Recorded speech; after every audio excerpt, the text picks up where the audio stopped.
کہ امام جہری نماز پڑھا رہا تھا۔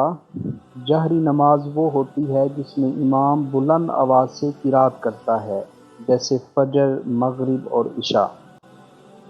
تو دوسری رکعت کے لیے جب امام کھڑا ہوا تو اس نے ظاہر ہے کہ سورۃ الفاتحہ بلند آواز سے اس کا آغاز کرنا تھا، مگر امام خاموش رہا اور پھر یاد آنے پہ بغیر لقمہ دیے اس نے فاتحہ کو پڑھنا شروع کیا۔ تو کیا سجدہ سہو ہوگا کہ نہیں؟ تو دیکھیں،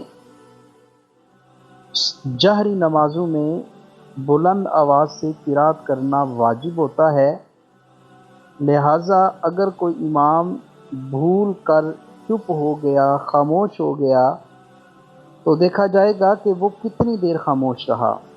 اگر تو وہ قرآن پاک کی 3 چھوٹی آیات پڑھنے کی مقدار تک خاموش رہا، یا ایک بڑی آیت کے پڑھنے کے وقت تک خاموش رہا اور پھر یاد آنے پہ اس نے قرات شروع کی، تو اس کے اوپر سجدہ سہو لازم ہو جائے گا۔ اور اگر وہ اتنی دیر خاموش نہیں رہا، تھوڑی دیر خاموش رہا کہ جتنی دیر میں 1 آیت یا 2 آیتیں پڑھی جاتی ہیں، اور یاد آنے پہ پھر اس نے بلند آواز سے قرات شروع کر لی، تو اس صورت میں سجدہ سہو نہیں ہوگا۔ سجدہ سہو اس وقت ہوگا کہ جب وہ اتنی دیر خاموش رہا کہ جتنی دیر میں 3 چھوٹی آیات تلاوت ہو سکتی ہیں۔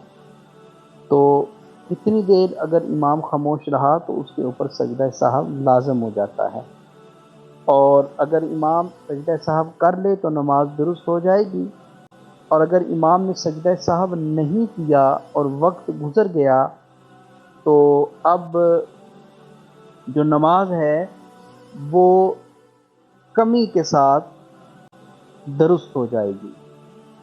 کمی اس لیے کہ سجدہ سہو جو واجب ہو گیا تھا وہ نہیں کیا، تو اس صورت میں نماز تو درست ہوگی مگر اجر اور ثواب میں کمی ہو جائے گی۔